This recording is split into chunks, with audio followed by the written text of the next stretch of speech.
Galaktosemia adalah suatu gangguan bawaan metabolisme karbohidrat yang menyebabkan tubuh tidak bisa mengolah galaktosa menjadi energi akibat terganggunya atau rusaknya salah satu dari 3 enzim metabolisme galaktosa. Sumber utama galaktosa dalam makanan adalah susu dan produk yang mengandung susu. Galaktosa merupakan karbohidrat penting bagi bayi karena berperan sebagai sumber energi yang utama. Akan tetapi, bayi penderita galaktosemia tidak bisa mengubah galaktosa pada ASI atau susu formula menjadi energi, sehingga asupan nutrisinya terganggu. Galaktosemia terjadi dikarenakan adanya perubahan atau mutasi dari gen GAL yang mengakibatkan defisiensi enzim GAL. Enzim galaktosa 1-fosfat uridyl transferase atau GALT digunakan untuk pemecahan galaktosa.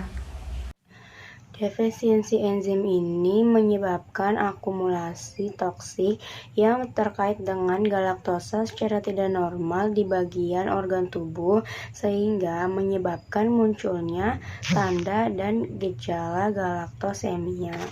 Galaktitol dan galaktosa 1-fosfat merupakan dua metabolit dari galaktosa. Galaktitol terakumulasi di lensa mata yang menyebabkan pembengkakan lensa mata dan pengendapan protein. Dan berakhir menjadi katarak, sedangkan galaktosa 1-fosfat akan menyebabkan gejala klinis lainnya. Galaktosemia merupakan kelainan resesif autosomal. Kelainan genetik resesif terjadi ketika seorang individu mewarisi gen yang tidak berfungsi dari setiap orang tua. Galaktosemia disebabkan oleh mutasi atau kelainan genetik dan defisiensi enzim. Kelainan genetik ini membuat anak tidak bisa mengolah galaktosa. Akibatnya, ia kekurangan nutrisi dan gula menumpuk dalam darah. Penyakit ini bersifat menurun, yakni diwariskan dari orang tua yang menjadi pembawa genetik tersebut. Namun, seorang anak baru akan menderita galaktosemia apabila mewarisinya dari ayah dan ibu sekaligus. Insiden galaktosemia klasik adalah sekitar 1/30.000 kelahiran hidup untuk Kaukasia.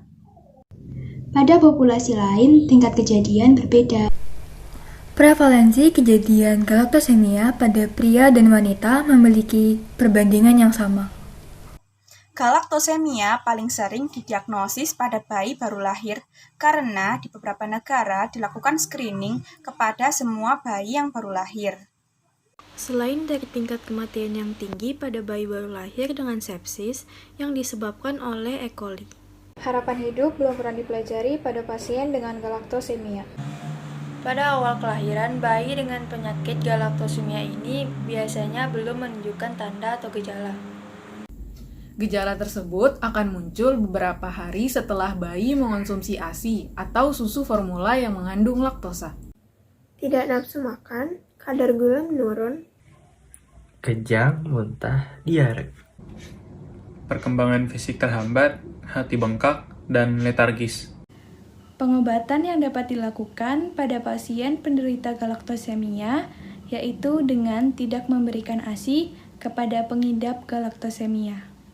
Penderita harus menerapkan diet pembatasan laktosa dan galaktosa dengan mengganti susu konsumsinya dengan yang berbahan dasar kedelai atau almond. Tidak memberikan susu yang berasal dari hewan, seperti susu sapi ataupun susu kambing.